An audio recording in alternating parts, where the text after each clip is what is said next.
Envision studying your entire life to become a mage only to fall short due to your peasant status.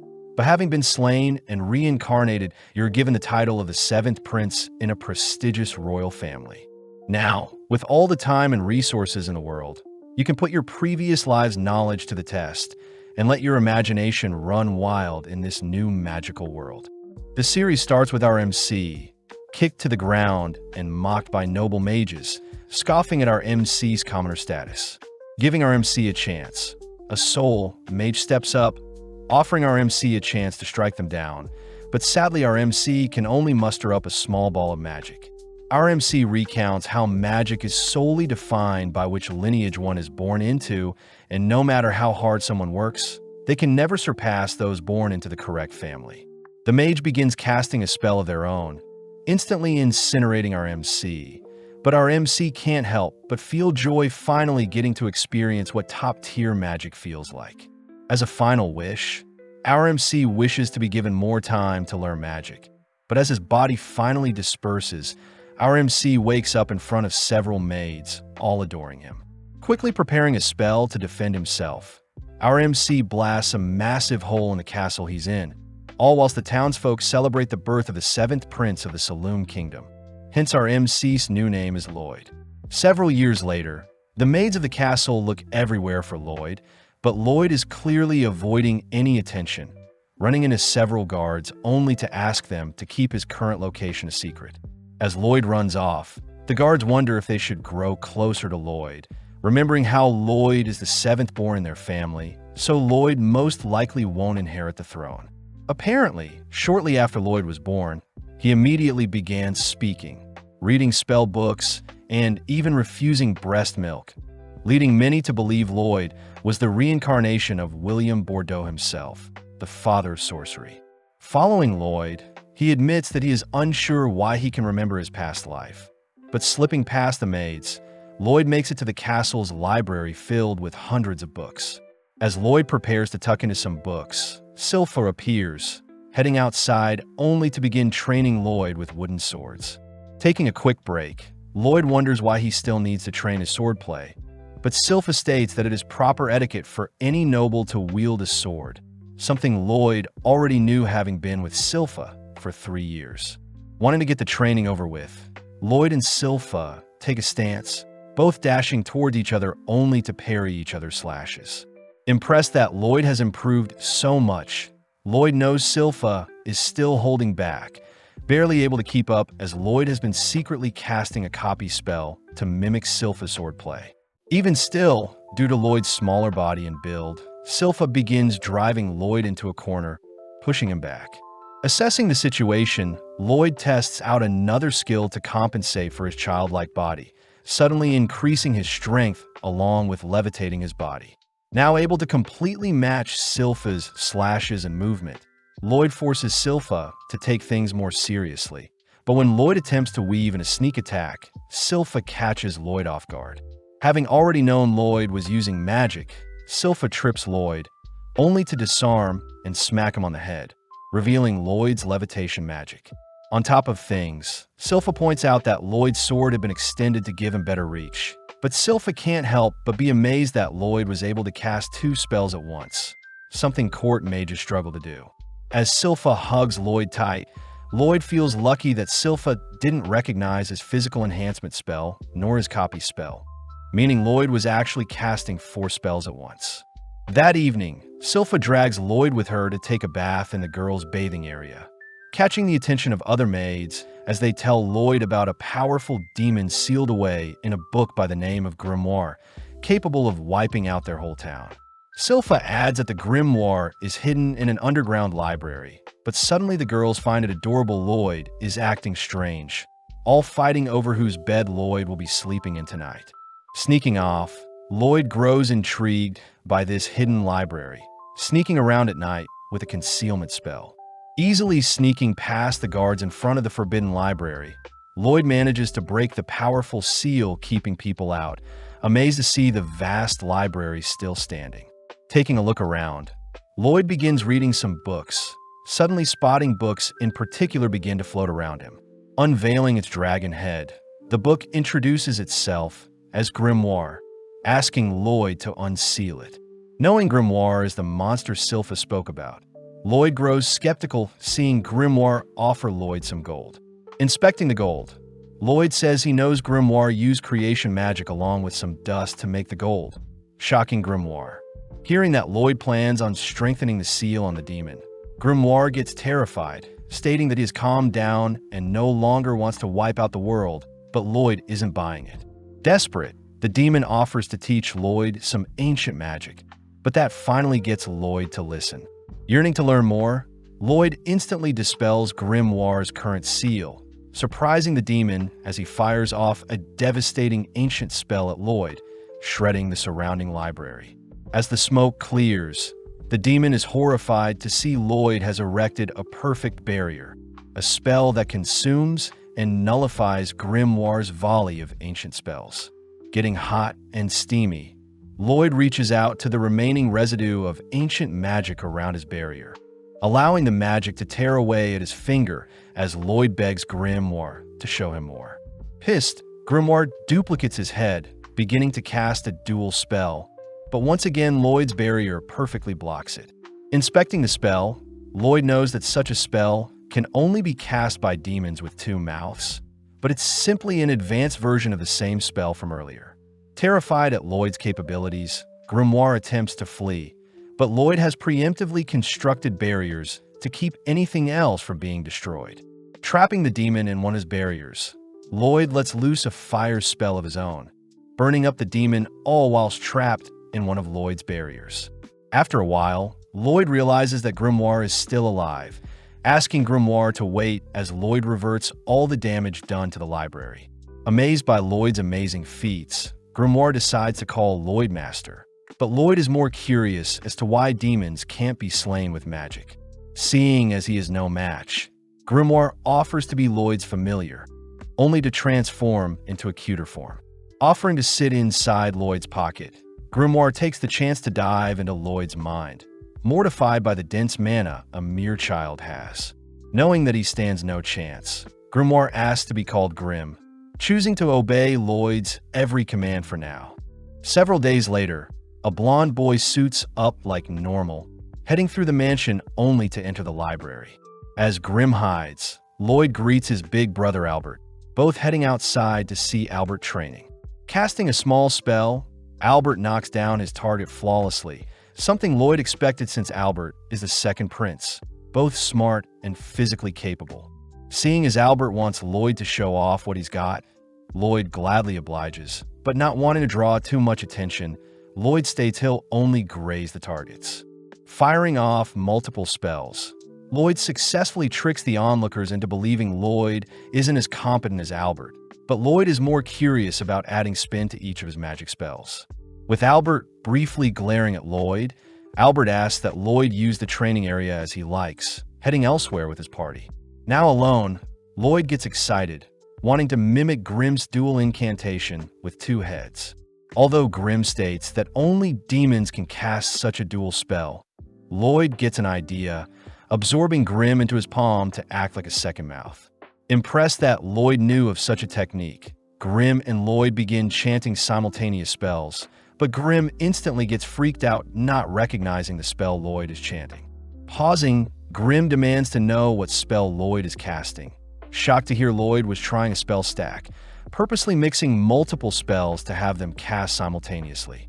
Hearing that Lloyd was trying to stack on 100 spells at once, Grim yells that only 2 to 3 spells can be stacked, otherwise the incantation would take too long. Understanding the situation, Lloyd takes over Grim's mouth, both taking a deep breath only for both mouths to begin chanting powerful spells. Seeing as Lloyd is folding together the essence of 2 magic types itself, Grim fears that the output would be devastating, watching as Lloyd incredibly unleashes a dual spell that ruptures into the skies. At the same time, Albert's retainers wonder why Albert spends so much time with a talentless boy like Lloyd, but Albert corrects them, stating that Lloyd had intentionally grazed all the targets the same way, believing that Lloyd will become a great sage one day. With one of the retainers refusing to believe so, we cut outside to see Lloyd has massacred the surrounding area, even tearing a hole through the stratosphere to reveal the constellations themselves. Briefly admiring the sky, Lloyd rushes to repair the clouds, returning the nighttime back to daytime. The next day, Grimm shows off the newspaper reporting on a mysterious phenomenon tearing apart the skies. But Lloyd is more fixated on the story on the back of the newspaper regarding adventurers conquering a dungeon and bringing back loot. Wanting to explore a dungeon of his own, Grimm struggles to hold back Lloyd, but Lloyd reassures Grimm that he's got everything figured out. Taking out an acorn, Lloyd casts a growth spell, creating an exact clone of himself that mimics his movements. Although Grimm is impressed, Lloyd is still worried, knowing that Silpha observes and tracks every bit of growth Lloyd experiences, meaning a mere dummy clone won't trick everyone. Getting an idea, Lloyd successfully manages to escape the castle undetected, asking Grimm if everything is fine on his end. It turns out that Lloyd had placed Grimm's soul into his clone's body, all whilst absorbing Grimm's body into his palm. Now that Lloyd's clone is more lifelike, Lloyd successfully tricks the maids, but Grimm wonders if he can cause a mess while Lloyd is gone. Sadly, since Lloyd can still communicate with Grimm, Lloyd thanks Grimm for all the help, flustering Grimm as he chooses to make Lloyd proud and not act up. Having flown far enough from the castle, Lloyd wonders where he can find a dungeon, suddenly halting as he spots a pink-haired girl fleeing from some monsters. In an instant, the girl sends one of the monsters flying, blitzing around only to begin dismantling the monsters, finishing off with an energy blast that shreds the monsters. Having witnessed everything, Lloyd recognizes the girl's techniques as a form of chi, something martial artists use. Having detected Lloyd, the girl calls Lloyd to show himself, but when Lloyd hesitates, the girl marks Lloyd as an enemy, rushing to his location. Not wanting to unveil his identity as the seventh prince, Lloyd manages to come up with a disguise, created using Lloyd's current looks and Albert's physical structure. Lloyd takes on the name of Robert, learning the girl's name is Tao, but Tao is revealed to have fallen for Lloyd's disguise. Having been locked away due to her training, Tao states that she'll make Robert her boyfriend no matter what, agreeing to accompany Lloyd into a nearby dungeon, since she is a B-ranked adventurer. Upon entering the dungeon, Tao begins carving through the monsters to impress Lloyd, but sadly Lloyd is more interested in the shiny ores nearby. Venturing deeper, the two strike up a conversation, learning that Tao had been traveling alone for a while. Whipping up a quick meal, Lloyd asks about Tao's chi techniques, surprising Tao since chi is very similar to mana, as chi circulates based on breathing techniques. Tao takes the chance to flirt with Lloyd, but gets surprised seeing Lloyd beginning to breathe strangely, realizing that Lloyd is trying to mimic her chi breathing. Warning Lloyd against it, Tao can't help but notice how stern Lloyd is about learning chi breathing, agreeing to teach Lloyd anything she knows, which earns her a smile from Lloyd. At the same time, Grimm can't help but giggle at how vast Lloyd's obsession with magic is, suddenly realizing that Silpha has appeared. Back in the dungeon, Tao shows off a chi blast, easily destroying the boss of the dungeon only to point Lloyd to the final treasure chest. Lloyd grows curious as to the overall build of the treasure chest itself, something Tao finds adorable. But on top of things, Tao notices Lloyd's breathing has grown stable, celebrating as Tao has finally found a perfect match that her family has to approve of. Finally opening up the chest, a mysterious blade appears, cutting down on Tao, but Lloyd manages to read the attack, pulling Tao aside. As a pool of darkness spreads from the chest, a lich appears, exciting Lloyd as a more worthy dungeon boss has arrived. Exuding a cold aura, Tao begins to panic, asking Lloyd to leave the dungeon first. But when Lloyd refuses, Tao has no choice but to forcibly push Lloyd out of the dungeon. Evading the creature's strange magic, Tao states that a lich is a creature even A-ranked adventurers struggle with. Therefore, she plans on stalling the creature long enough for Lloyd to escape. Flying through the air, Lloyd is sad as he wanted to watch the lich in action, but erecting several barriers, Lloyd halts his movements. When Lloyd asks for Grimm's advice, Lloyd notices Grimm is barely responding, begging Lloyd to come home. At the same time, Tao grows more fatigued, looking for an opening to escape herself. But the Lich suddenly speaks up, having identified Tao's Qi technique. The Lich scoffs at Tao's inferior technique to magic, annoying Tao as she states that Lloyd was the only person that thought of Qi as interesting, unlike every magic user Tao ran into. Breathing in, Tao bolts forward, clashing into the Lich's barrier. But having anticipated such a thing, Tao begins to fire off hundreds of punches, ultimately breaking a hole in the Lich's barrier. Collapsing to the ground, Tao knows she has completely exhausted her energy, hopelessly watching as the Lich appears behind her, mocking her pathetic attempt. Choosing to end the battle, the Lich fires off another shard of magic. But Lloyd appears, nonchalantly blocking the spell along with reassuring Tao that he's here to help. Seeing as Lloyd needs to return home to Grim quickly, both the Lich and Lloyd begin chanting spells. But in an instant, Lloyd dashes behind the Lich, a technique the Lich doesn't recognize. Firing off a volley at Lloyd, the Lich watches as Lloyd begins stalling by erecting a barrier. But taking a deep breath, Lloyd combines a movement spell with his Qi breathing technique. Dashing around the Lich, Lloyd notices the Lich firing more magic at his barrier. But Lloyd's barrier easily defends, giving Lloyd more time to perfect his breathing. Seeing as his own barrier is slowing him down, Lloyd shatters his own barrier, accelerating further as he maneuvers around the dungeon, all whilst evading the Lich's magic. Finally condensing two techniques into one, Lloyd counters the Lich's magic with a technique he just created, firing off hundreds of slashes, all whilst tuning the spell's speed and sharpness. Terrified to see a mage using Qi, the Lich attempts to hold on, but seeing Lloyd's technique shredding his spells, the Lich is forced to project a barrier, but Lloyd's technique cuts clean through both the barrier and the Lich itself. Dazzled by Lloyd's show of strength, Tao and Lloyd finally claim the dungeon's treasure, disappointed to see a mere rusty blade infused with mana as their reward. Out of nowhere, the dungeon begins to crumble, beginning to retract the treasure chest, leaving Lloyd and Tao to keep the old blade only. Wanting to inspect the treasure chest itself, Lloyd sticks around to take the chest as well, but they are both forced to escape before the dungeon closes. Outside, Tao asks about Lloyd's new technique he created, something Lloyd isn't sure of himself, but Tao recognizes it as a secret Qi technique she has only heard of in tales. As Lloyd flies off, Tao promises to grow stronger so that Lloyd can finally pay more attention to her. But Tao forgets to ask where she can find Lloyd.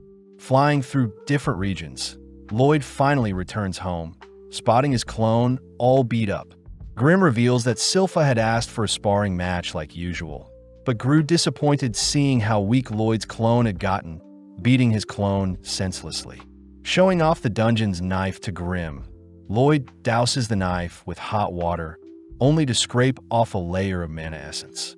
Lloyd explains the mana essence is used to enchant any weapon, with the dungeon blade in particular being enchanted with a power booster.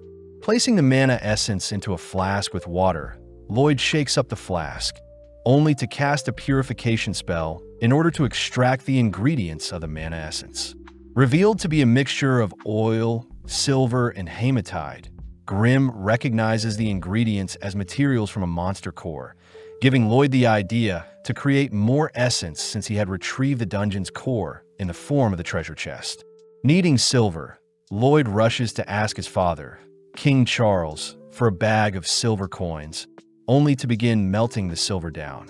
Next, Lloyd spars with Silpha for a wager, managing to catch Silpha off guard with a sneak attack combined with some magic, but Silpha had reacted fast enough, appearing from one of Lloyd's creations, only to defeat Lloyd.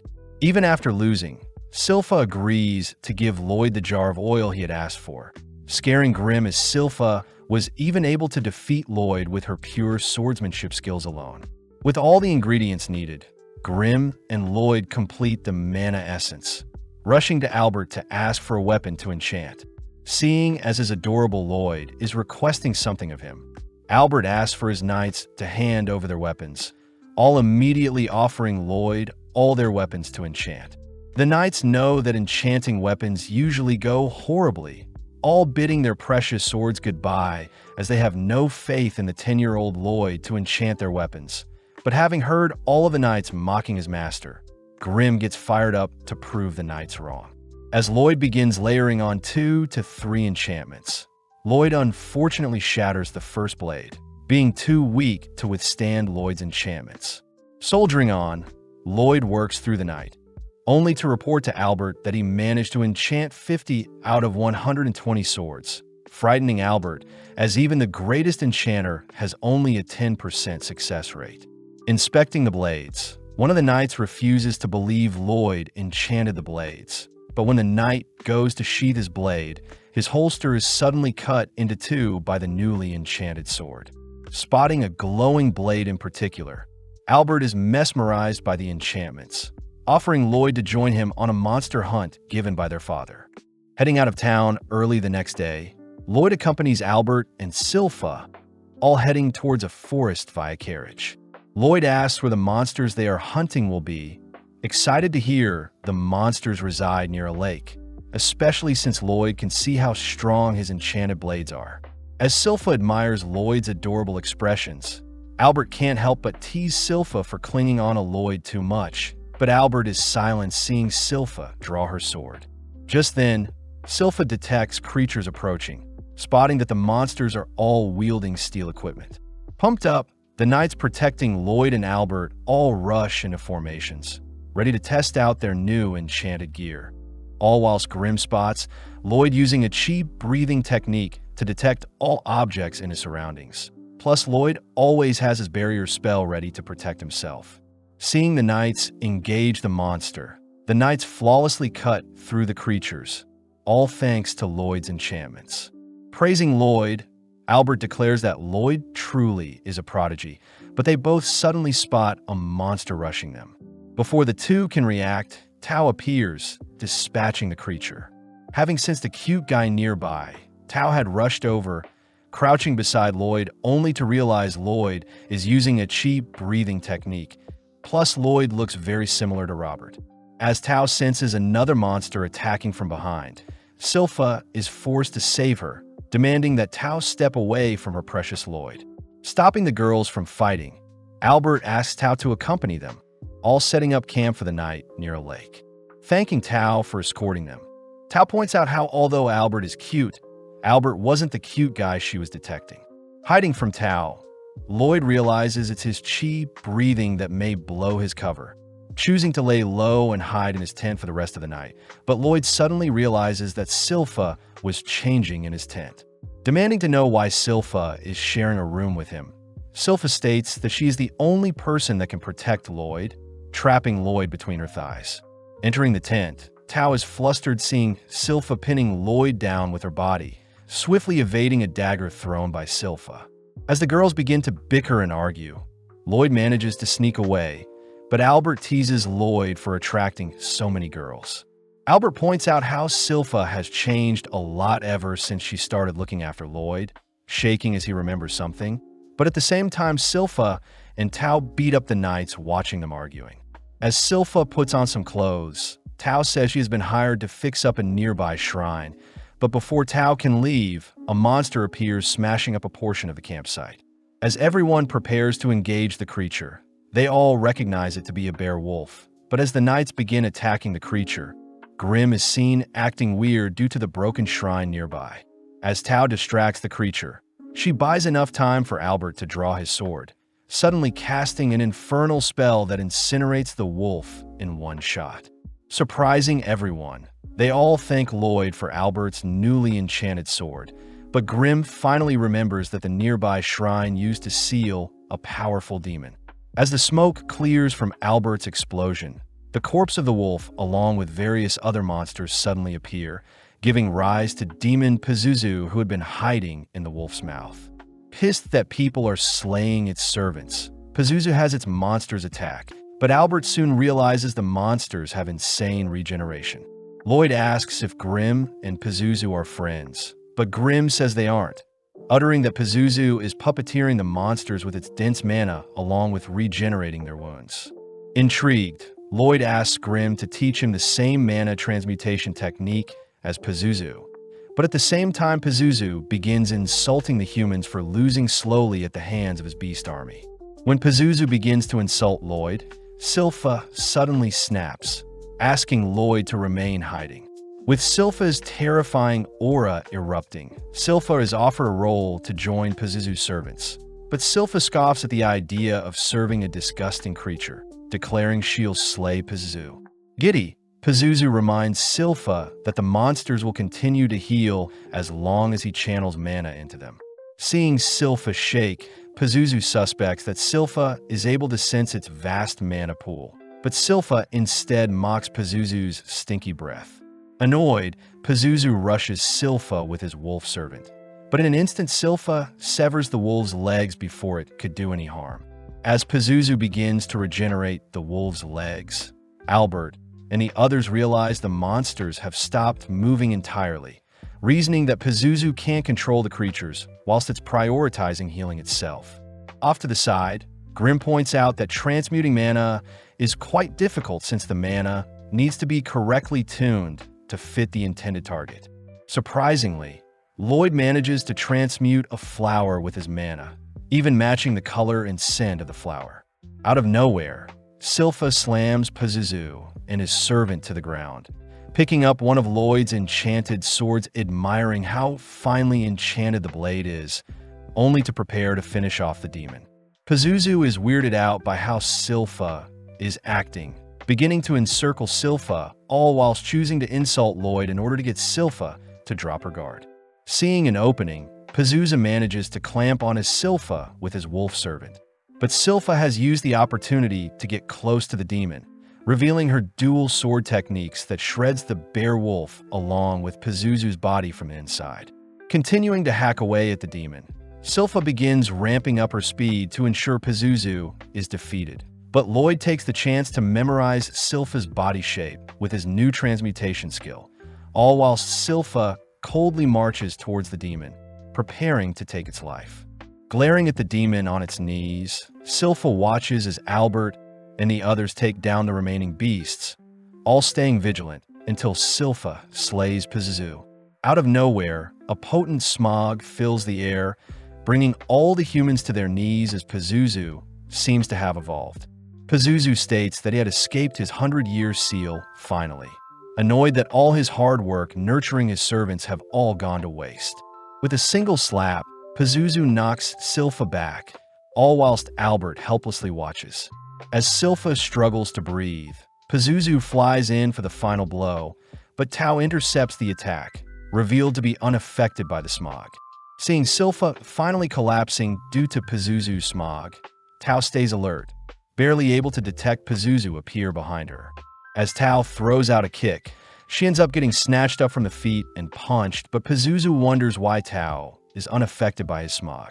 Seeing Tao breathing weirdly, Pazuzu realizes Tao is using a strange breathing technique, but forcing herself away from the demon, Tao is forced to kick and blast Pazuzu away, swiftly stabilizing her breathing, but suddenly realizes a monster has snuck up on her. Barely able to stop the jaws of one of the beasts from clamping down, Tao watches as Pazuzu rises back up, emitting its smog as it demands Tao serve it. Seeing her life flash before her eyes, Tao manages to survive Pazuzu's aura, declaring that her savior will arrive soon. Having heard enough, Pazuzu's servant bites down on Tao, prompting Pazuzu to head over to retrieve Silpha's unconscious body. Declaring that he'll make Silpha his slave, Pazuzu reveals that he had slayed his servant's parents, only to have the monsters believe Pazuzu was their original parents, something Lloyd states is terrible. Realizing that Lloyd is unaffected, Pazuzu demands to know who Lloyd is, spotting Grim, a fellow demon who is serving a mere child. Before Grim can warn Pazuzu of Lloyd's abilities, Pazuzu sends his servants to attack Lloyd, but seeing as this is the perfect chance, Lloyd begins transmuting his mana. Creating the picture of a field of flowers, Lloyd manages to calm the beasts, briefly cuddling with them only to retrieve the unconscious Tao, covering her up with his jacket. Impressed to see Lloyd as a competent mage, Pazuzu tries to order his servants around, but the beasts instead turn their fangs onto Pazuzu, tearing away at the demon that killed their parents. Having sustained a decent amount of damage, Pazuzu chooses to dispose of his own servants, slamming them together only to kick them to the ground. Seeing Pazuzu harming his own servants, Lloyd wonders why demons can't be defeated with magic. Something Grimm mentions is probably since it's never been done before. As Pazuzu's mana begins to swell up, the surrounding area begins to perish, but Lloyd is more curious as to how much mana it will take to defeat a demon. Revealing his own mana pool, Pazuzu suddenly freezes at the sight of Lloyd's mana. Something Grimm knew Lloyd was concealing, and is the reason Pazuzu's smog didn't affect Lloyd whatsoever. Finally able to let loose, Lloyd attempts to trap Pazuzu in a barrier, but Pazuzu barely manages to escape. Realizing that Lloyd is attempting to cage him, Pazuzu attempts to flee, but Lloyd is dead set on trapping Pazuzu with his barriers. Floating all throughout the skies, Pazuzu continues to evade capture, all whilst Grimm learns Lloyd is capable of casting 20 spells at once. But making use of Grimm, Lloyd increases his spell output. Seeing as there are no escape routes in the skies to flee, Pazuzu dives into the sea, terrified to see Lloyd is still hunting him down in the water. Proud of himself, Pazuzu manages to hold out, believing that he's finally escaped. But as he breaches the water's surface, Pazuzu realizes Lloyd had been toying with him this entire time, having been trapped in one of Lloyd's larger barriers. Attempting to find a way out of Lloyd's cage, Pazuzu refuses to be one of Lloyd's lab rats. But Lloyd is confused at how hypocritical Pazuzu is, seeing as Pazuzu had used his servants as lab rats. Seeing Lloyd prepare multiple spells, Pazuzu begins begging for his life. Making use of the strongest fire, wind, earth, and water spells, Lloyd forms a 100-length sequence incantation, boosting the spell's cast time by threefold, only to surround Pazuzu with his incantation. Unleashing his incantation, Lloyd proudly claims that he is currently casting 240 spells per minute, but not even 5 minutes later, Lloyd is forced to halt his incantation. Seeing Pazuzu drained, Grimm points out that magic to demons is like light and sound to humans, and overwhelming a human with light and sound will drain them, just like what Lloyd did to Pazuzu with his magic. Seeing as Pazuzu has completely given up, Lloyd focuses on Albert and the others who have begun to wake up, rushing to their side to explain what transpired whilst they were asleep, all whilst Grimm and Pazuzu have a chat. Grimm advises that mages that have the most fun will ultimately live the longest, something Pazuzu also realizes as he finally passes away. Seeing the ashes of Pazuzu, Grimm takes the chance to absorb what remains, able to restore a fraction of his original form, what was lost. Back with Lloyd, Lloyd seems to have convinced everyone that a powerful mage by the name of Robert defeated the demon, exciting Tao as she demands to know where Robert is. As the gang return to report their hunt to the king scolds Albert for not being more prepared for the monster hunt, wondering where Robert and Tao are, wanting to reward them.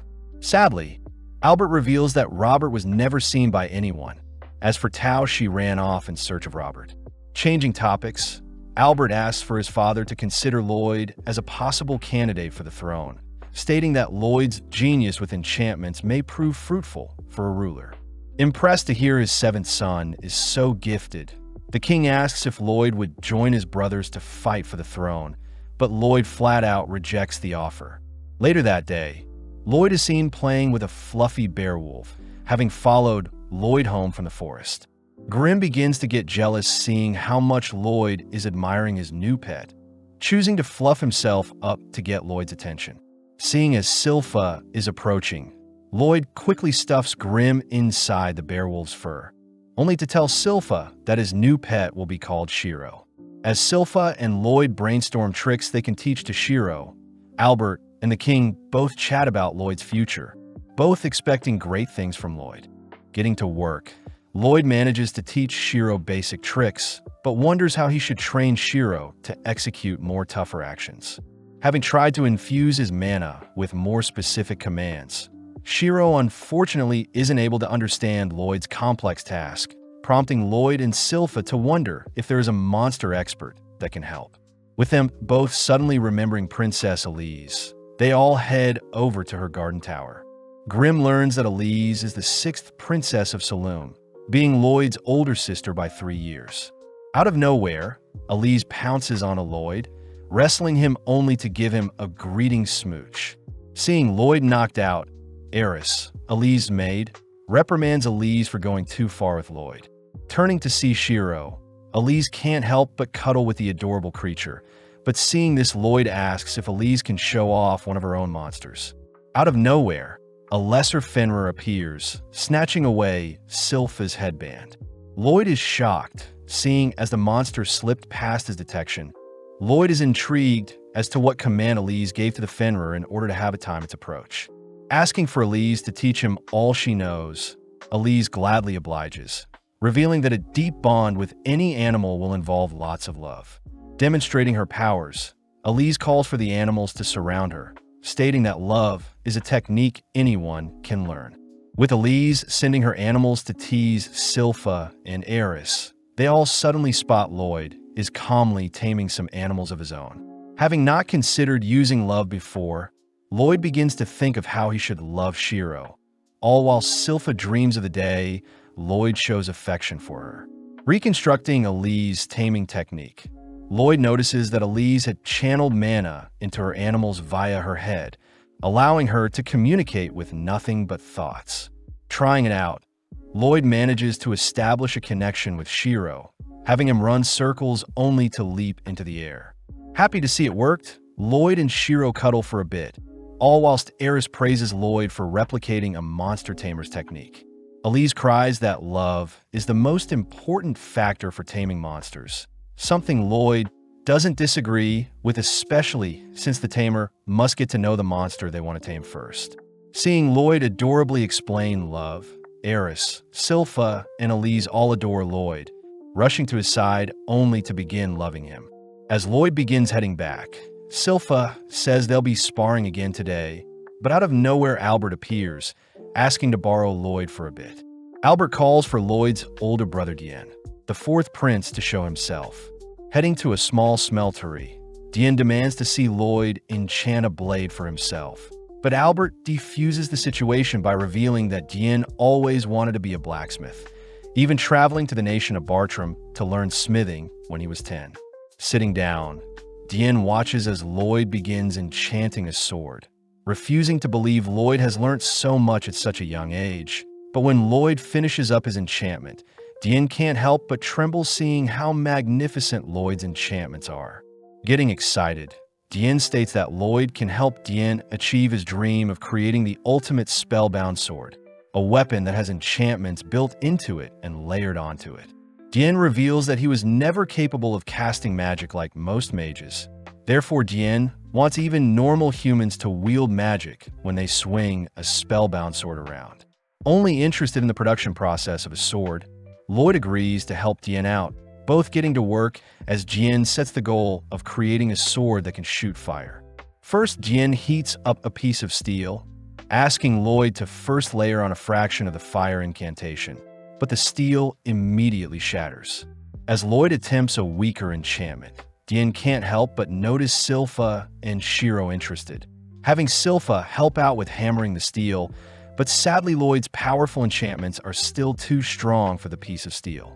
Completely baffled, Lloyd racks his head for an alternative solution, reassured by Dien that Lloyd could try as many enchantments as he likes, especially since Dien bought a bulk of mana essence for cheap. Suddenly realizing something, Lloyd inspects the mana essence. Realizing that the hematide in the essence is way too weak, Lloyd asks if Dien has any spare hematide lying around. Upon hearing that Dien doesn't, Sylpha offers to accompany Lloyd to a dungeon, both heading to the Adventurers Guild. Entering the guild, Lloyd greets Katarina the receptionist, only to fill out a form for his details. Next, Lloyd is asked to place his hands on a crystal ball, something Lloyd knows is used to measure one's stats. Fearing that his current power level will destroy the orb, Lloyd begins compressing his mana, managing to achieve an overall rank of E. As the other adventurers laugh at Lloyd's poor rank, the receptionist points out that Lloyd has a magic stat of a rank, making him comparable to the mighty Silver Blader, something the other adventurers refuse to accept. Legend has it that the Silver Blader flawlessly carved through every dungeon they entered, achieving an A-rank status only to disappear. Seeing the adventurers continue to mock Lloyd, Silpha can't help but scare the men a bit, revealing herself to be the infamous Silver Blader who supposedly vanished. When Silpha attempts to re-register herself, the receptionist sadly states that Silpha has been demoted to C rank. Unfortunate, since every party needs a B rank if they want to enter dungeons. At that moment, Tao appears offering to assist, seeing as she is an A rank adventurer, but Silpha quickly ignores her. Silpha learns that Tao had failed to find Robert, even searching various dungeons for him. But willing to compromise, Tao demands to have a date with Albert as reward if she helps Lloyd explore a dungeon. With Silpha retrieving Lloyd's jacket from Tao, Lloyd admires how interesting of a life Silpha must have had in the past, hearing that Silpha in her past had only ever failed to take down the Assassin's Guild, a ragtag group of adventurers. Having picked out a dungeon, the gang immediately set out, explaining their goals to Tao, swiftly working their way to retrieve the core of the dungeon. At the same time, Albert checks in on Diane, happy to see Diane and Lloyd are getting along well, but Albert states that a war will break out soon. Trembling at the thought of being unable to help, Diane declares that he'll create the spellbound swords to help his kingdom, spotting Lloyd and the others returning. Getting back to work, Diane and Lloyd manage to finish off their first blade, heading straight to the training area only to eradicate their test targets, terrifying everyone. Having named the Blade D-Lord, Lloyd heads to bed, exhausted from spending the entire day fine-tuning the blades along with mass-producing them. Rewarding Shiro with some belly rubs, Lloyd notes how Albert seemed awfully stiff throughout the day, but suddenly Lloyd detects a strange presence in their garden. Impressed, Shiro wasn't able to pick up the mysterious presence. As the mysterious figure begins running around the garden, Lloyd suddenly appears, asking to have a chat. When the figure attempts to flee, Lloyd simply erects a barrier, cutting off any escape. Seeing no other option, the figure unveils their hood, apologizing as she blasts Lloyd with a sweet scent, but Lloyd realizes it's poison. Attempting to cleanse the negative effects, Lloyd suddenly collapses, having failed to neutralize the girl's poison.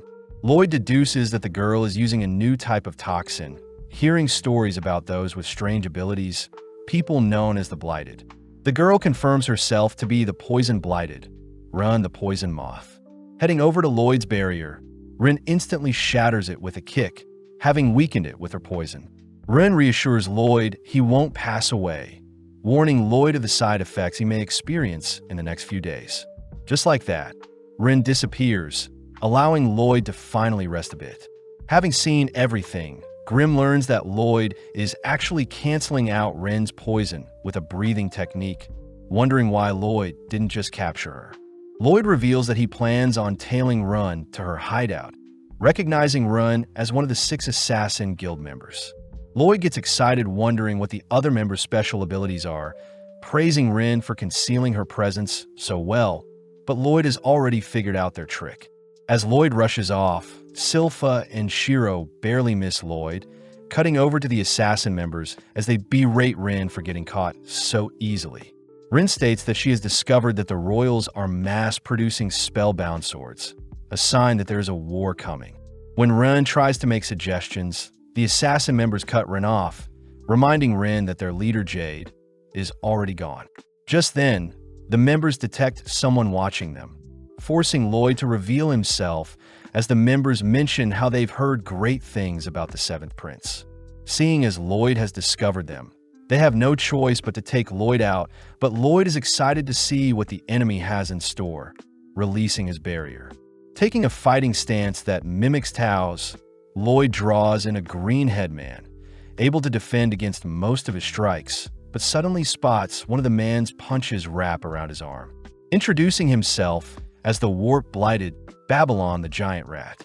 Knowing that Babylon's movements exceed what mages are capable of, Lloyd suddenly realizes someone is behind him, abruptly collapsing to the ground as Crow the Dark Raptor binds him with a curse. Following up, Galilea attempts to pummel Lloyd, but Lloyd uses brute strength to escape Crow's curse, but sadly gets entangled in Galilea's spiderwebs.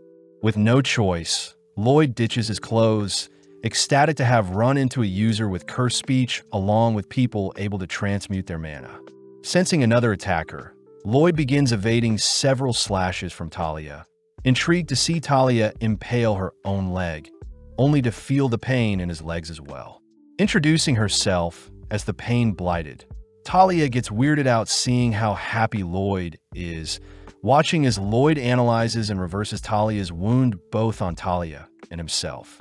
Intrigued to see how Talia's reflection magic works, Lloyd traces Silpha's battle style, terrifying the assassin members as they reveal past trauma facing the Silverblader.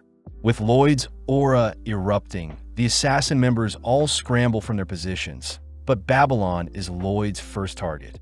As Lloyd catches up to Babylon, Lloyd slams him into the ground, impressed to see Babylon relax his body so as to not sustain too much damage. Appearing around Lloyd, Galilea, and Crow pinch him, but Lloyd predicts Crow's cursed speech attack, slipping out of the pinch and allowing the curse to blast Galilea into Talia instead. Before Crow can chant another curse, Lloyd appears behind him, dicing up and slamming Crow into the ground, perfectly mimicking Silpha's techniques. Off to the side, Galilea struggles to separate himself from Talia, but since his webs have bound them together, Talia's clothes are accidentally pulled apart. Seeing an opening, Lloyd rushes to attack Talia, warned by Talia that the damage will be reflected on Lloyd himself, but Lloyd could care less. Talia is slammed into a wall, making Lloyd euphoric, finally experiencing pain for the first time in a while. Seeing as Galilea has managed to sneak up behind Lloyd, Lloyd employs Tao's martial arts, blasting Galilea into a nearby wall as well, terrifying Rin. Before Lloyd can engage onto Run, Galilea asks for Lloyd to leave Rin alone, revealing that Run is unable to control her toxins. Lloyd suddenly realizes that all the assassin members aren't really good at controlling their powers, watching as Galilea rushes him. But Lloyd suddenly hits Galilea with a special attack. Pissed, Rin throws a kick whilst releasing her toxins, but Lloyd simply blocks it with his barrier, asking Run to calm down. Right on cue, Galilea utters that he is fine. Lloyd states he has engraved Galilea's curse directly into their body, giving him more control of their curses, bringing Galilea into tears. Applying the same trick onto the others, the members begin to celebrate, finally able to toggle their powers on and off. Off to the side, Rin is seen holding back her tears, finally able to wear whatever she likes without accidentally releasing her poison. Seeing the others taking care of Lloyd, Rin reminds everyone that Lloyd and his family are producing weapons to spark a war, but Grimm brushes them off as mere rumors. Before Grimm and Rin can bicker some more, the others mention how they should at least tell Lloyd about their past, revealing that they have a leader by the name of Jade, known as the Phantom Blighted and has the ability to teleport. Flashing back, one day Jade had reappeared out of nowhere, having been teleported to Egypt but had finally made it back to their hideout. Jade shows off their new guild emblem, stating that their Assassin's Guild will take the jobs normal adventurers wouldn't, and upon completion, they'll leave behind their emblem to prove to the world they can operate in society as well. Before Jade can add anymore, he is teleported away, but around the same time the Assassin's Guild found out that the Warlord of Lordist was preparing for a war. Out of nowhere, a mysterious envelope appears, but before the contents is revealed, we cut to several moments later where Silpha and Shiro have busted into the Assassin Guild's hideout. Seeing as Lloyd has left behind a letter, Silpha reports her findings to Albert, who holds back his anger, fearing that the Assassin's Guild has kidnapped Lloyd and brought Lloyd to Lordist. Worst of all, Silpha shows off the sticky clothes Lloyd had left behind, horrifying everyone as Albert and Silpha both declare they'll wage war if it means Lloyd will return safe. Cutting back to when the envelope appeared, Galilea reads that Jade had officially overthrown the rulers of Lordist, making the assassin members celebrate. But inspecting the letter himself, Lloyd can't help but smirk. Immediately heading out, Lloyd sends everyone flying with him towards Jade's location. But we learn that Galilea and Run had asked if Lloyd could help Jade fix his teleportation curse as well. But Lloyd points out that Jade no longer needs his help, since the letter seems to have been perfectly teleported to their location. Lloyd knows that teleportation magic itself is very rare, especially being able to control it, making the members wonder if Jade was lying about his curse this whole time. Regardless, Rin says she still wants to reunite with Jade, exciting Lloyd as he says he'll accompany them. Seeing as Rin is starting to doubt Jade, Lloyd cheers Rin up, making Rin's heart flutter a bit. Having been flying for only 10 minutes, Lloyd is forced to stop, realizing that everyone is dizzy, but seeing as they need food, Rin runs off into the woods to catch some food. Babylon reveals that Rin grew up in the forest, wanting to show off her skills to Lloyd, but Rin is revealed to have a tragic past, having accidentally slayed her own parents with her poison. It was then when Jade took her in and introduced her to everyone, all agreeing to help raise Rin as one of their own. As the gang spend time designing clothes to neutralize Rin's poison, Rin couldn't help but break down, finally finding a family she can rely on, and even considering Jade as her big brother. Hearing such a wholesome story, Lloyd says he really wants to meet Jade, surprising Grim. Right on cue, Rin returns, whipping up a dense stew, terrifying everyone as they wonder if a prince like Lloyd should be fed such a food item. Surprisingly, Grim and Lloyd devour the stew, prompting everyone to join in, enjoying the meal like a family. Flashing back, there was a day when Jade had announced their guild members were all getting bounties, exciting everyone as they're finally being recognized as actual people. Seeing everyone celebrating, Jade reveals that he is actually the third prince to the Lordist family, adding that his family are diabolical people who all fiend for war. Jade mentions how he had planned to use the Assassin's Guild as a tool to stop his family from inciting war, but seeing as his members are all calm, Jade wonders why they're not angry at him. The members all remind Jade that they all have hidden pasts as well, therefore they don't really care what Jade's intentions are, as long as Jade remains a family member with everyone. Impressed to hear his guild members are willing to commit crimes for him, Jade states that he must claim the throne by himself, not wanting his assassin members to have to dirty their hands. Jade admits that he may never return, but he promises he'll one day claim the throne for himself and finally grant all outcasts a place to stay. Walking the final steps towards Jade's manor, the gang point out how adorable Lloyd is when he is asleep, all reasoning they should go on ahead and leave Lloyd behind, not wanting Lloyd to get caught up in their own personal drama with Jade. Hearing this, Grim offers to accompany them, knowing that Lloyd can easily fend for himself. Upon climbing the castle walls, the gang are surprised to see a party set up for them, just like what Jade had promised in the letter. Before the gang can head back and retrieve Lloyd, they're interrupted by an egg-shaped looking man, inviting them all into the courtyard where they're officially welcomed as the guest of honor. With everyone in disbelief, Rin hugs Grim tight, getting nervous to reunite with Jade. Finally, Jade appears nonchalantly, annoying everyone as they watch Jade switch clothing, relieved to see Jade is the same as usual. Pushed forward, Rin struggles to express all the emotions bottled in her head, but seeing as everything is fine, Grim begins flying back to Lloyd. Out of nowhere, the surrounding attendees transform, all whilst Jade orders everyone to bow down, terrifying the assassin members as they wonder how Jade has Crow's cursed speech, not to mention it's way more powerful. When Rin demands to know what is happening, Jade simply offers the assassin members to the other attendees, allowing the attendees to do what they please with the assassin members. Blasting Jade with a beam, Grim cries for everyone to run, but before Grim can do anything else, Jade teleports behind him, kicking and blowing Grim away. As Jade changes his clothing, we cut to Lloyd, who has finally awoken, spotting a beaten-up Grim beside him. Grim struggles to explain the situation to Lloyd, all whilst the assassin members realize the attendees before them are actually demons from the Netherworld. Appearing beside the members, Jade reveals that he too is being controlled by a demon, Geesarm the Catastrophe from the Netherworld.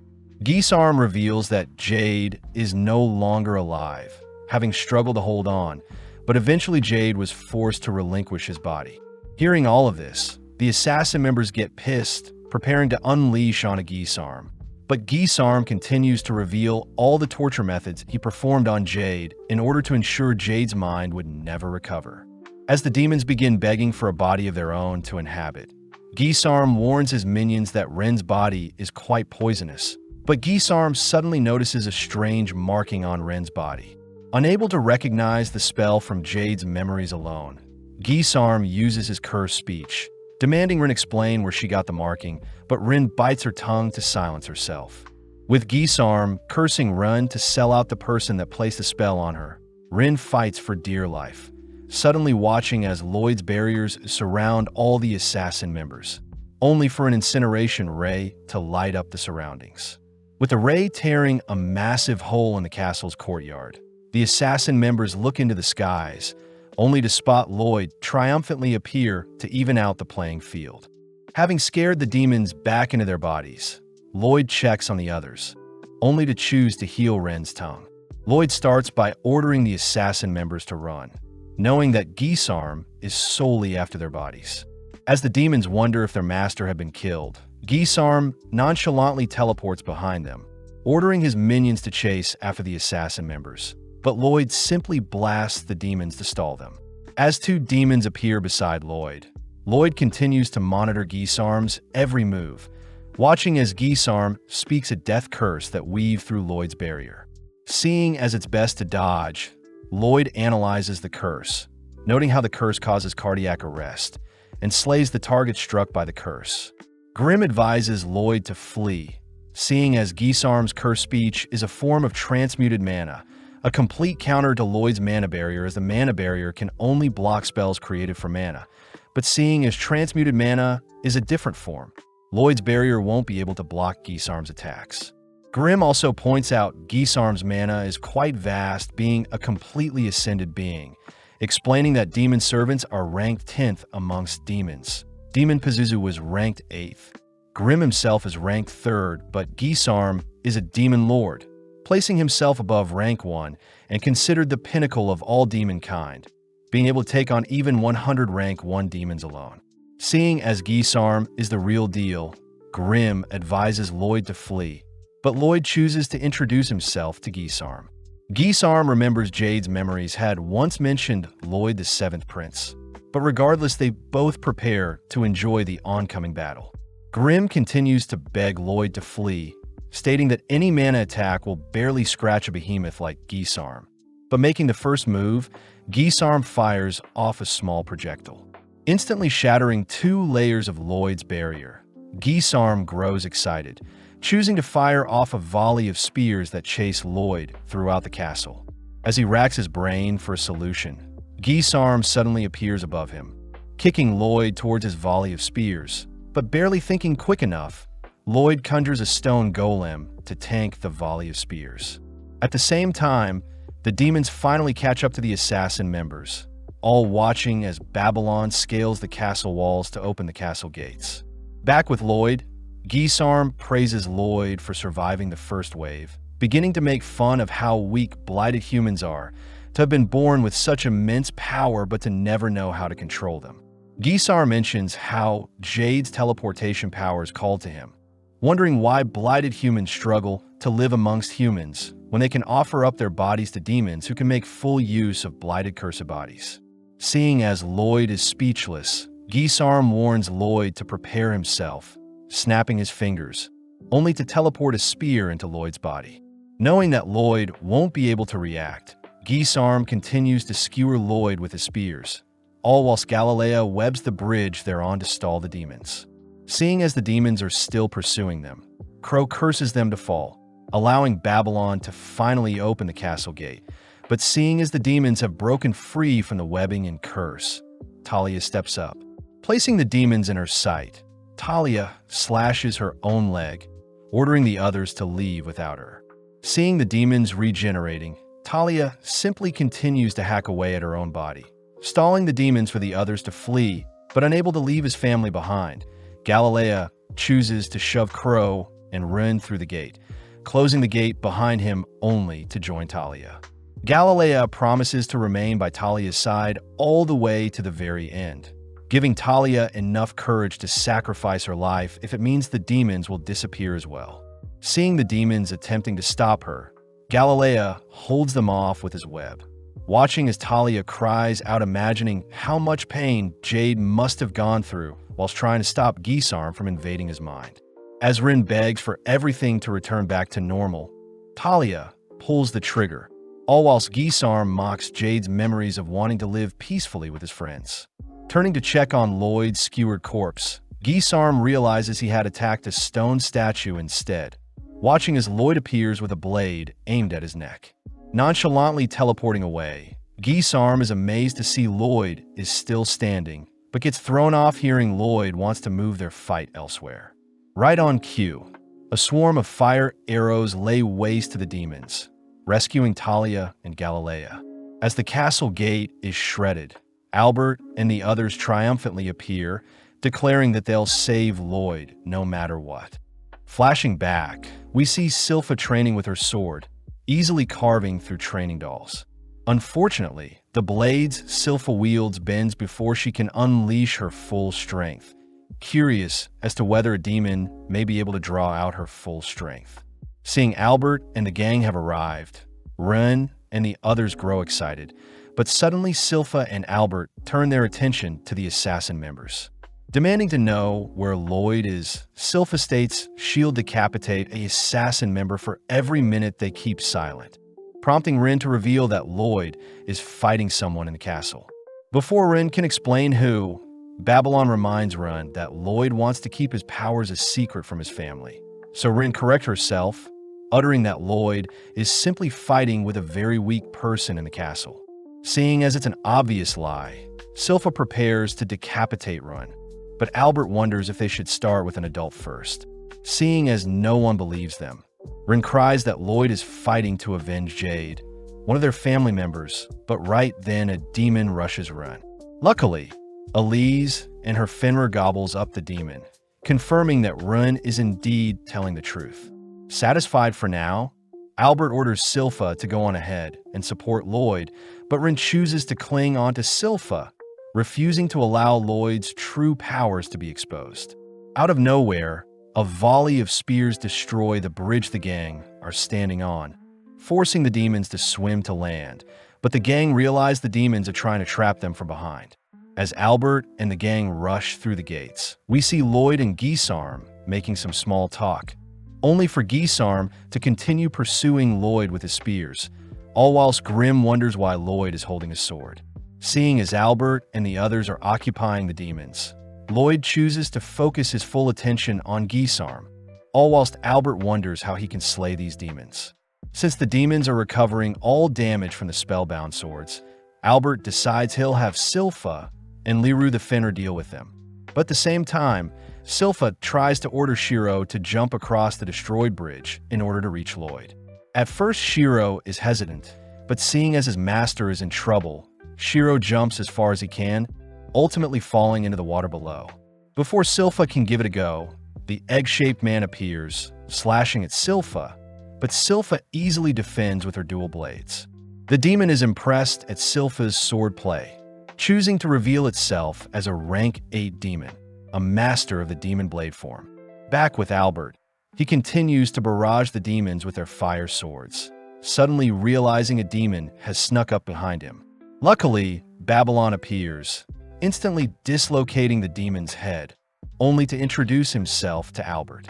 Albert wonders how Babylon can slay the demons so easily, but Babylon reveals that Albert resembles Jade, adding that the demons have robbed the humans of their bodies, meaning the best thing they can do is put their bodies to rest. Respecting Babylon's words, Albert finally unsheathes his magic sword, sympathizing to those who had their bodies stolen, only to release a destructive fire spell that covers the demons in flames. At the same time, Silpha and the egg-shaped demon equally match each other's moves, both unleashing devastating moves that cancel each other out, all whilst the assassin members watch in awe. With both swordsmen taking a break, they both seem to be wounded, but the egg-shaped demon simply regenerates any wounds. Having seen Silpha's sword play, the demon declares he'll take Silpha's body, switching his stance, only to appear before Silpha. Barely able to evade the demon's slash, only to hear that the demon's current body belonged to a skilled swordsman who lived countless years, only to have its body ripped away. Having heard enough, Silpha shows off a new trick employing the demon's same slashing attack, shocking everyone. Silpha begins mocking the demon for not being able to copy moves like herself, calling for Shiro only to retrieve a blade Lloyd had gifted to her. Cutting back to when Silpha was training, Lloyd had surprised Silpha with a sword, mentioning how the blade is designed to withstand all of Silpha's might. Lloyd states that since demons still rely on a body to exist, a sword that slays the demon's body will still kill the demon. But in some cases, when a demon's regenerative powers is too strong, the demon must be killed with a single powerful strike.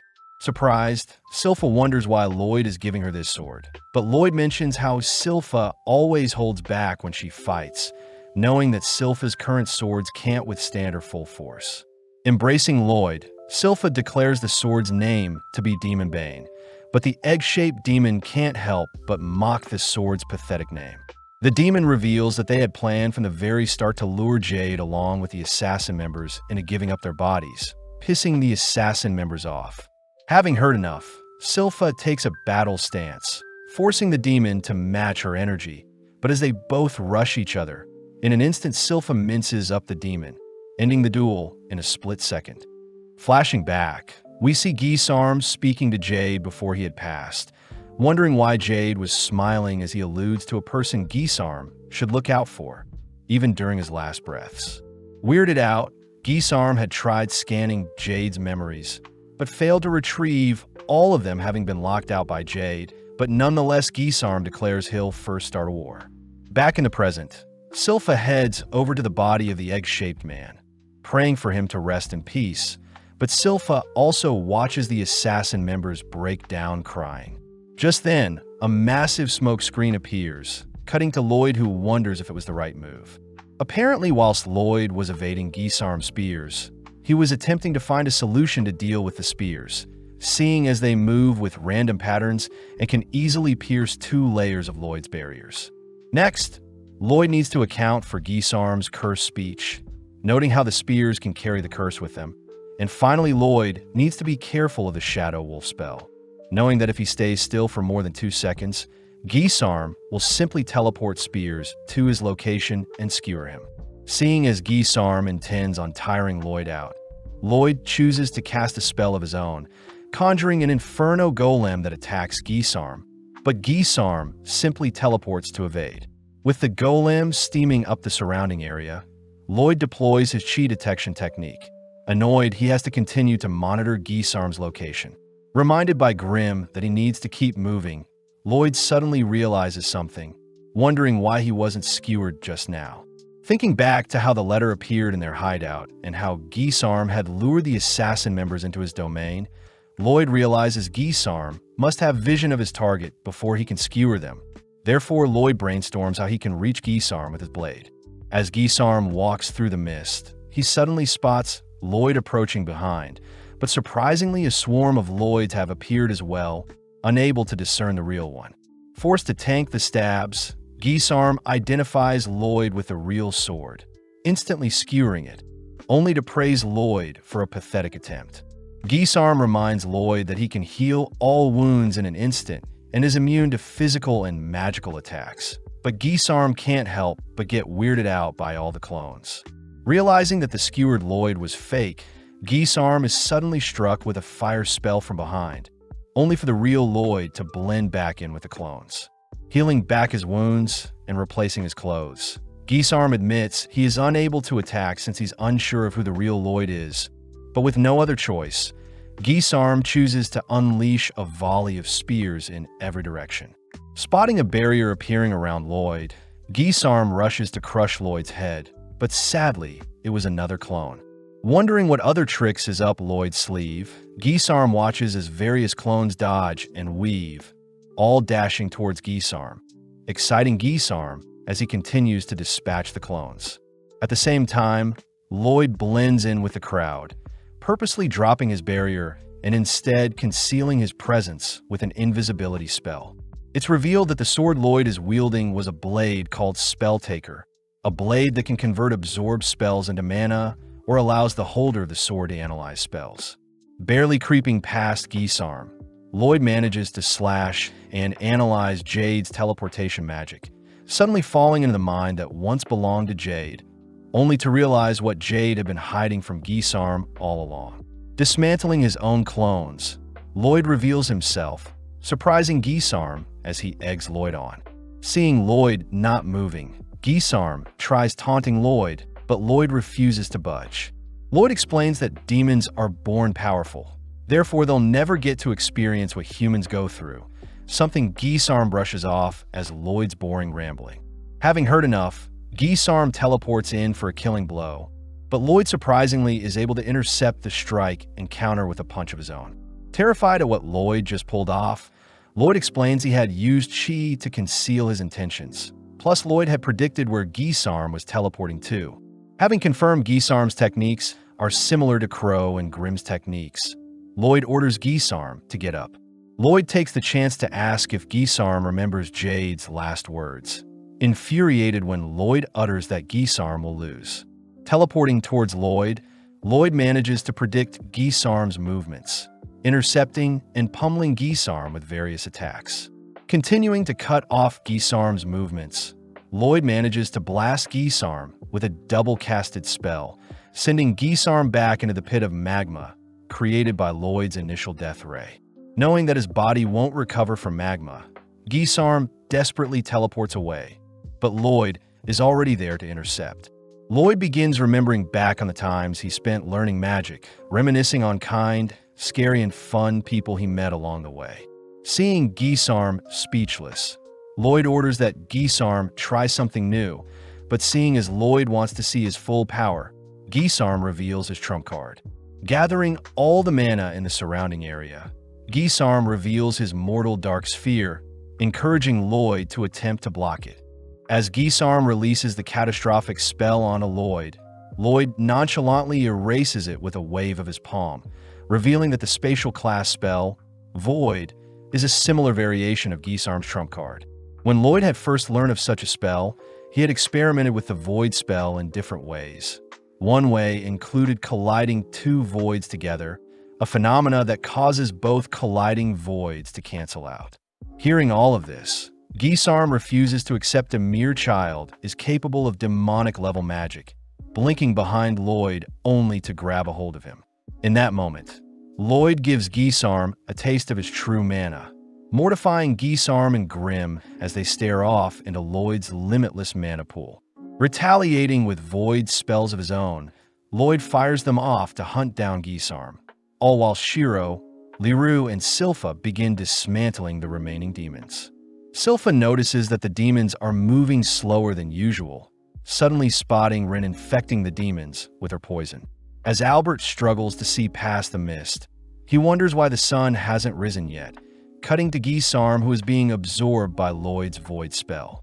Struggling to break free, Gisarm attempts to leave the body behind, but as Jade's body clamps onto Gisarm's demon form, Gisarm realizes there is no escape, desperately impersonating Jade only to beg for his life.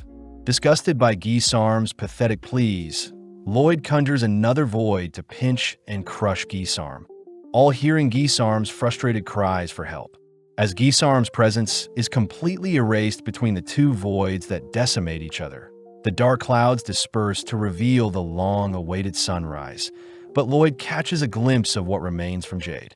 Flashing back, Jade had once told his guild about the rumors surrounding Lloyd the Seventh Prince, speculating that the Seventh Prince was a prodigy and may be able to lift the curses on the Blighted. With Rin realizing that Jade's speculations were correct, we cut to later that day, where Lloyd is seen helping set up a burial for the deceased.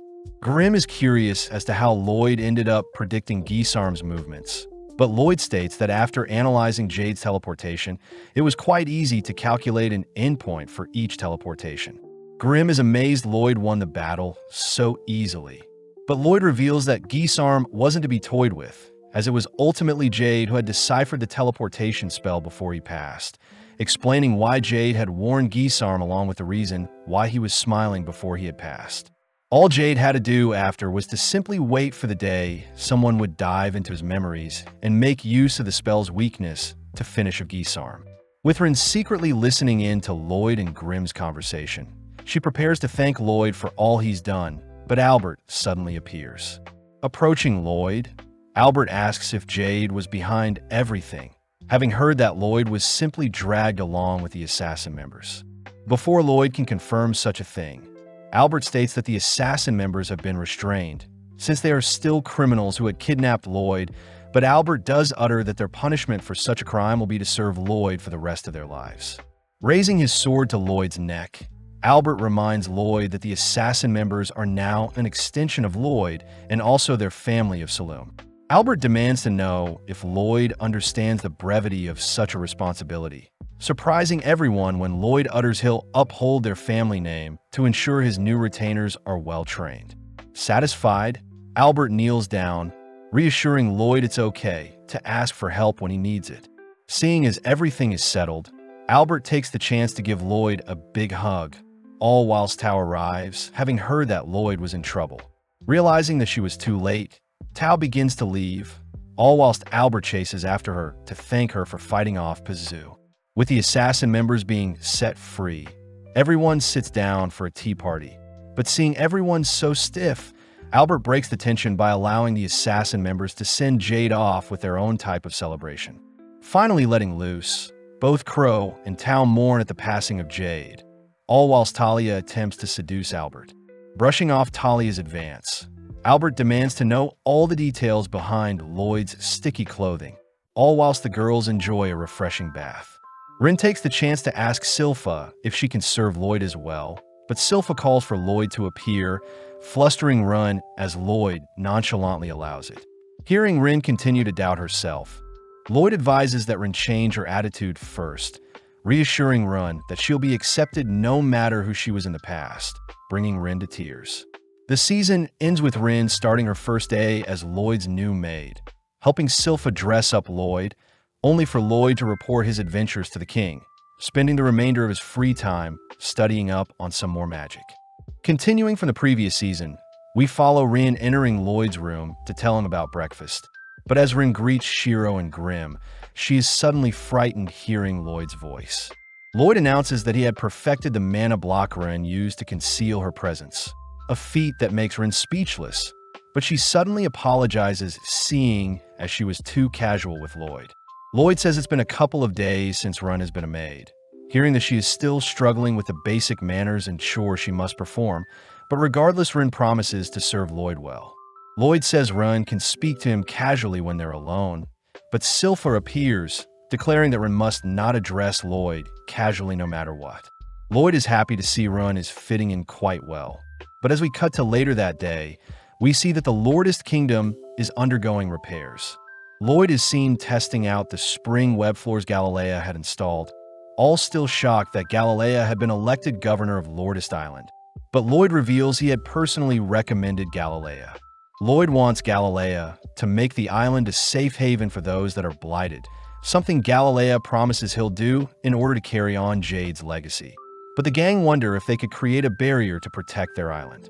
Grim says they should use divine sorcery, horrifying the others as they realize Grim is a demon.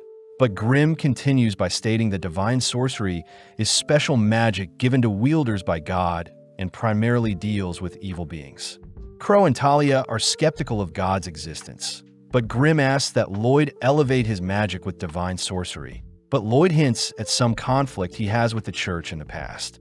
Regardless, Babylon and Rin accompany Lloyd to visit a church, but Lloyd asks why Rin is here, flustering Rin as she says Silpha couldn't make it, plus she just wants to spend time with Lloyd. Babylon says one must serve the church through good deeds before they can be blessed with divine sorcery. So as the gang head inside, Lloyd gleefully greets Father Herbal. Herbal is glad to see that a kid is interested in the church, but upon recognizing it to be Lloyd, Herbal reminds Lloyd that he terrorized them 2 years ago, demanding that Lloyd leave. Right on cue, Escher appears to defuse the situation, reminding Herbal that as holy figures they should forgive when possible, and with Lloyd showing off the adorable Shiro, Herbal agrees to accept Lloyd. With Herbal taking some time to adore Shiro's fluffy fur, he assigns Lloyd, Babylon, and Rin-appropriate attire along with a set of chores to start them off. Sadly, within a few minutes, we see Lloyd bored out of his mind, even accidentally breaking a shiny-looking vase only to mindlessly wander away. Escher cries that Lloyd needs to clean up after his mess, but seeing Lloyd apologetic, Escher says it isn't Lloyd's fault. Escher realizes the broken vase is one of Herbal's favorite antiques, wondering how she'll explain things to Herbal, but Lloyd finally feels bad, agreeing to help tidy up his mess. As Run and Babylon arrive, they ask what Lloyd was like in the past, making Escher reminisce as she says Lloyd only loves magic, suspecting Lloyd is here today to learn divine magic.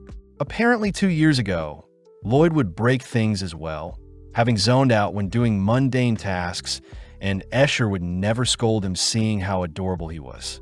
Lloyd wanted Escher to punish him with some divine magic, but Escher says such magic isn't used for discipline, and when Escher asked Lloyd to sing together and annoyed Lloyd left the scene. Out of nowhere, a demonic-looking monster had attacked their church, something we now know was Lloyd's doing. But when some of the debris from the monster's rampage flew towards Lloyd, Escher had dived in front of Lloyd to protect him. Strangely, Escher was more worried about Lloyd's well-being, even after sustaining a decent amount of damage, something that made Lloyd regret his decision as he retracted the demon and confessed. Ren and Babylon are horrified at what Lloyd did in the past, but Escher says Lloyd isn't a demonic spawn, still remembering the time when Lloyd sang with everyone and entranced the other singers with his magnificent performance. Escher declares she'll have Lloyd join them for their recital today, uttering that Saria will be coming. But as we cut to Lloyd, we see him notice some men picking on a girl. The men demand the girl apologize for running into them, but Lloyd recognizes the girl to be Saria, his big sister. Saria is seen asking the men if they're good with playing instruments, immediately turned off when she hears the men don't have knowledge in such things, attempting to leave, but the men aren't finished with her. As the others join Lloyd, they hear that Saria is the 4th princess of the Solemn Kingdom and is a musical prodigy, having mastered all instruments. Sadly, she doesn't care for anything but music. As the townsfolk clear the scene, we see the men getting more aggressive with Saria, but out of nowhere Escher demands the men let Saria go. The men get excited to cop a feel of Escher's body, strangely producing some melodic squeals, but off to the side, Herbal cries that today's recital will be ruined. Babylon fills Lloyd in on the recital featuring Escher and Saria, a performance that is meant to heal those who listen, but this makes Grimm wonder if divine magic can be replicated with a ritual instead of a magic signature. With Lloyd intrigued to learn more about music that heals, he calls upon Run to stop the men, all while Saria is busy scolding the men for pleasing Escher in the wrong way. In mere moments, Ren unleashes her poison, specifically putting Herbal, Saria, Escher, and the 2 men to sleep, a feat accomplished with mana block. Lloyd says by applying the mana block, Ren was able to focus her mana in specific areas. Happy to see that Ren had managed to transmute her poison into something more harmless like knockout gas. Sadly, the thugs are still conscious as Ren's knockout gas wasn't potent enough, and before Babylon offers to knock out the men, Lloyd finally steps up. As the men rush Lloyd with the girls in hand, Lloyd simply snaps his fingers, teleporting the men to a random location, shocking the others, as it seems Lloyd is also trying to learn teleportation magic. Back inside the church, Herbal is told that Babylon and Ren ended up dealing with the thugs, all whilst Babylon and Ren quiver, amazed that Lloyd is carrying on Jade's legacy by attempting to master his teleportation magic. Ren wonders if one day Lloyd could master her technique as well. And with Herbal heading off to prepare for the recital, we see Saria lean in close towards Lloyd, having barely remembered Lloyd to be her younger brother.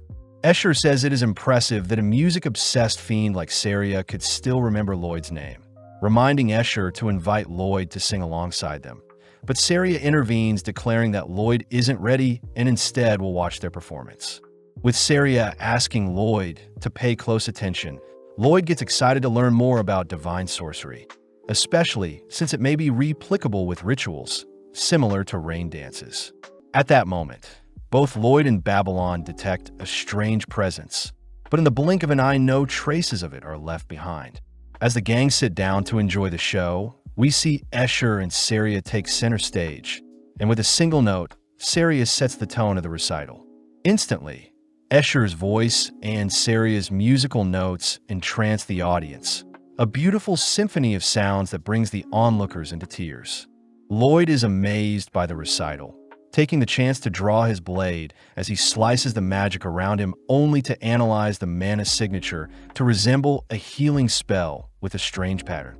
As specks of light rain down and heal the audience, Lloyd admits that Escher's divine magic is something he can't learn just yet, but more interestingly enough, Lloyd can sense a gaze watching over the recital. Lloyd says a being very high above them is watching, wondering if it could be one of God's servants, only to teleport away before Run and Babylon's eyes. Having used Shadow Wolf to teleport to the mana signature watching them, Lloyd is seen flying endlessly through space, suddenly smashing into a strange realm filled with clouds. As Lloyd and Grimm explore the cloud-filled scenery, they stumble onto a structure with their culprit sitting atop the stronghold, declaring that the figure before them was the one gazing at them from above. As Lloyd watches on, the strange figure begins thirsting over Saria and Escher's performance, wondering if he could descend onto them and surprise everyone. Out of nowhere, the figure is struck by lumps of cloud, suddenly checking to see who is the culprit only to shriek upon seeing that Lloyd has entered their paradise. Snapping back into character, Jiriel, the angel, introduces himself, a being that serves the 64 deities of paradise. Jiriel asks how Lloyd entered their domain, especially since the wall between the human realm and their one should have kept anyone out, but Lloyd brushes aside the question, asking if he could be taught divine magic. Jiriel scoffs, seeing as a mere human is asking something of it. But Grimm and Lloyd get annoyed at how cocky Jiriel is acting, prompting Grimm to threaten to spill how Jiriel was creepily spying on the girls. Jiriel says he will only bestow divine magic on those worthy, and seeing as Lloyd isn't someone he fancies, Jiriel demands that Lloyd leave. When Lloyd tries asking once more to be taught divine magic, Jiriel conjures several holy swords that instantly dart towards Lloyd's position, but Lloyd erects a barrier to negate the attack. Seeing as Lloyd is refusing to leave, Jiriel says he'll get a little serious, all whilst Rin is seen panicking since Lloyd hasn't returned yet. Babylon wonders if he and Lloyd detected the same presence earlier, preparing to leave as well only to notice that the clouds outside are awfully gray. Amping up his attacks, Jiriel sends multiple swords at Lloyd this time, forcing him to defend with his blade. Lloyd can't help but get excited seeing as the swords float like feathers, but are as strong as steel, and strangely the divine magic created actual swords, so Lloyd can't analyze and steal the magic used to create the swords. As Lloyd tosses his sword back to Grimm, he reasons that Jiriel will be able to produce an infinite amount of swords as long as he has mana. Therefore, Lloyd conjures a spell of his own. Wanting to test the durability of Jiriel's swords, Lloyd individually conjures a water, fire, earth, and wind spell, simultaneously firing them at Jiriel. But when Jiriel evades the magic, he is horrified to see Lloyd's magic shatter the barrier separating their realms. Seeing as Lloyd has snuck up on him, Jiriel swats Lloyd away, only to declare that his Luxa blades are invincible. Off to the side, Lloyd wonders how he can continue his experiment, pissing off Jiriel. Before Jiriel can react, Lloyd coldly utters the enchantment to activate Shadow Wolf, completely entrapping Jiriel with 4 magic circles that obliterate him with 4 elemental affinities. With the surrounding area being lit up by the explosion, Lloyd is surprised to see Jiriel evade his monstrous attack, but Grimm is horrified to see that Lloyd is trying to master Gisarm's offensive teleportation spell. When Grimm questions if Lloyd should be going all out on Jiriel, Lloyd says he isn't done yet, declaring he'll show off what he learned from Jade as he teleports another fire spell toward Jiriel. Sadly, Jiriel evades once more, choosing to taunt Lloyd as Jiriel states that Lloyd's magic isn't worthy to be blocked by his Luxa, but this fires Lloyd up. Lloyd racks his brain for a solution to catch up with Jiriel's speed, noting how the cast time of his magic spells are giving Jiriel an opening to evade the attacks. And when Jiriel sees Lloyd deep in thought, he takes the chance to rush Lloyd.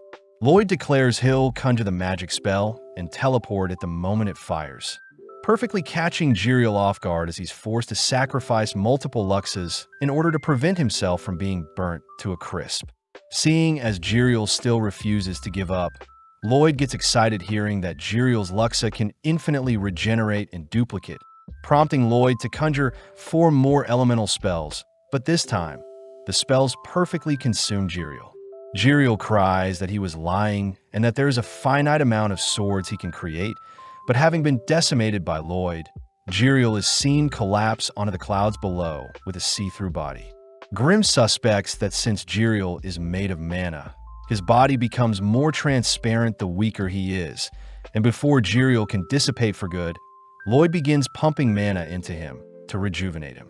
Jiriel is touched by Lloyd's act of kindness, amazed that Lloyd was so willing to feed him a huge amount of mana, and as Lloyd feeds Grimm some mana as well, Jiriel offers to form a pact with Lloyd and teach him divine magic. Secretly, Jiriel says he'll possess Lloyd and take over his body, but when Jiriel and Lloyd form their pact, Jiriel is horrified to see he has been absorbed into Lloyd's hand. Grimm cries that Jiriel was naive to look down on Lloyd, crying that Lloyd has way more mana than Jiriel. And seeing as he has no choice, Jiriel says to learn divine magic, an angel must engrave their signature onto the caster's soul.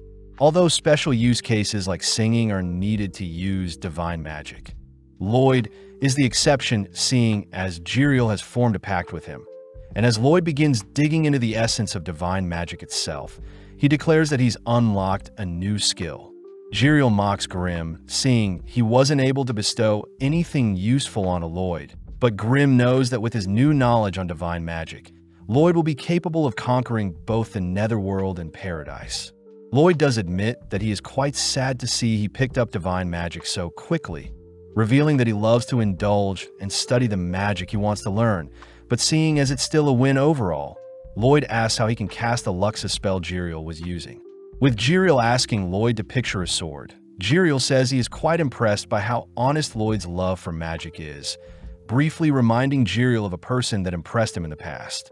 As Lloyd manipulates his mana to create his own Luxa blade, Jiriel is horrified to see Lloyd summoning an eldritch-looking monster, a creature with hundreds of bones that wrap around their surroundings. Jiriel says the Luxa changes forms depending on the caster's mana, but before Jiriel can ask Lloyd to continue with his spell, Grimm demands that Lloyd stop before he casts something irreversible. Back with Babylon, he is seen strolling around the church's courtyard, all whilst wondering what this strange smell he's been detecting is. Babylon sees that the nearby flowers are covering up the musk, but wanting to investigate further, Babylon is suddenly stopped by a strange man who asks where Babylon is going. Freezing, Babylon is asked if he wants to be escorted back to the recital, but Babylon says he wants to stay and smell the roses a bit more. The man reveals that he is a pastor that helps guide people around the church, but Babylon points out how the pastor isn't wearing a rosary. Acknowledging the keen observation, the pastor apologizes as he shows off his rosary, suddenly changing the topic as he says the garden is a holy place Babylon should respect. As Shiro and Rin appear, they tell Babylon that the recital will end soon, but suddenly Shiro becomes frightened upon seeing the pastor. As Shiro growls at the pastor, Babylon asks why the pastor's rosary is so shiny, wondering if it's been cleaned often or if it's been barely worn. Before our trio can leave, the pastor begins to act strange, but out of nowhere Lloyd appears, having returned. Wondering what is happening, Lloyd nonchalantly brushes past the pastor, only to be welcomed back by the others. With Lloyd and the others heading back to the recital, Jiriel notices something familiar about the pastor, but regardless, the gang head inside to praise Escher and Saria for their amazing performance. As Lloyd holds back Jiriel from thirsting over the girls, Babylon asks if there is anything special about the garden in the church, but Escher says the garden is where they bury pets that have lost their lives. Babylon reasons that the corpses must be the strange smell he was sensing, but he can't get the weird interaction with the pastor he had out of his mind, something Lloyd picks up on. With Lloyd declaring that he'll be leaving the church, we cut outside to see it pouring, all whilst the pastor curses at himself for losing his previous rosary and his new one almost blew his cover. Suddenly, A tile from the floor opens to reveal some disturbing-looking creatures, prompting the pastor to declare that he'll need to be more careful seeing as their momentous day is soon to come. Back at the Lourdes Castle, we see Jiriel teaching some of the assassin members how to manifest their own luxes with divine magic. But Jiriel is annoyed that Lloyd wants him to create a pathway to speed up how the assassin members conjure their luxes. Before Jiriel can mention the only other person he's blessed in the past with similar privileges, Lloyd asks Jiriel to morph into a smaller form, seeing as his human form stands out too much, and with Grim teasing Jiriel, Jiriel shows off his bird form to the gang. Sitting down, Lloyd hears that Escher's singing was a divine purification spell, magic that can heal and exorcise undeads, ethereals, and demons. Out of nowhere, the thugs Lloyd teleported appears as they reveal themselves to be workers for the Lourdes Kingdom, and before they can get into a fight with Lloyd, Lloyd blasts them with a light spell that tames them. As the thugs promise to behave moving forward, Jiriel is pissed that the men laid hands on Escher and Saria earlier, but at the same time we cut over to Babylon, who seems to be cooking for the people of the church. Babylon is revealed to have stayed behind to make up for Lloyd abruptly leaving the church, and seeing as he was taught divine magic as well, Lloyd had given Babylon specific instructions to help out at the church. At home, Lloyd is greeted by his gorgeous maids, something that makes Jiriel jealous as Lloyd's prince status is a life he wished he had. Upon seeing Lloyd's doll clone, Jiriel wonders if he can take over the body to do devious things, but Grim forbids Jiriel from touching Lloyd's clone. Lloyd says he wants to test out divine sorcery on undeads and ghouls, and before Lloyd can explain more, we see Silpha entering the room. When Lloyd asks if Silpha wants to go ghoul hunting with him, Silpha immediately clears her schedule, only to excitedly accept the invitation. Heading out with Run and Shiro, the gang cross the Great Dean Bridge, the sole connector between the east and west sections of the city. As the gang stroll through town, they hear that the Adventurers Guild have reported sightings of ghouls in town, and sadly the creatures can't be tracked down as their rotting flesh are similar to rotting food waste. Lloyd says his spectral detection can't be used seeing as it's quite crowded, but coincidentally, the gang bump into Escher and Saria, who are out on some shopping. When the girls invite Lloyd to have some pancakes with them, Lloyd jumps on the idea, all heading into the restaurant that specializes in pancakes. Grim is surprised to see Lloyd fixated on something that isn't magic, but Lloyd says that pancakes are quite magical as they are fluffy and delectable, especially when they're combined with honey syrup, a revelation that makes Lloyd's companions droll. With Saria and Lloyd both bonding over their love for pancakes, we see the gang tuck into the fluffy desserts, only for Escher to ask what the gang is doing in town. Escher is surprised to hear they're hunting for ghouls, especially since more people have had to take refuge in the church after being strangely attacked by some ghouls. Lloyd hears that most attacks have occurred on the Dean Bridge, the cemetery to the left of the church and the alley to the right of the church, and interestingly enough, the previous adventurers sent to deal with the ghouls have all gone missing, intriguing Lloyd more. Saria says she wishes for their recital to not be canceled as they'll need to put on a show to celebrate God's birth during the Great Advent Festival, where both the Pope and King will be attending. Seeing as Escher and Saria are working hard to put on the perfect show, the gang get pumped up to wipe out the ghouls to ensure their performance goes well, but Rin seems motivated more than ever. Rin says she is grateful to have experienced so many new things in her new life, declaring she'll protect the city no matter what, and seeing as their first location to search is the Dean Bridge, the gang head towards the sewers to kick off their search. Silpha and Shiro are immediately disgusted by the stenches emanating from the sewers, but when Silpha asks why Lloyd wanted to hunt ghouls in the first place, Lloyd mentions how he was invited by a particular adventurer. Right on cue, Tao appears from the sewers, embracing Lloyd with her smelly body, but Silpha quickly breaks up the reunion. Tao reports that she got lost in the sewers and lost her torch when returning to the entrance, but before Tao can head home to restock on supplies, Lloyd shows off his divine helio spell that lights up their surroundings. With Lloyd leading the way through the sewers, the gang are amazed that Lloyd's helio spell is both lighting up their surroundings and cleansing the surrounding air and water, making it a more appealing place to explore. With Tao now able to use her chi detection due to the clean air, she changes into one of Ren's maid outfits, noting how it's quite tight in the upper region.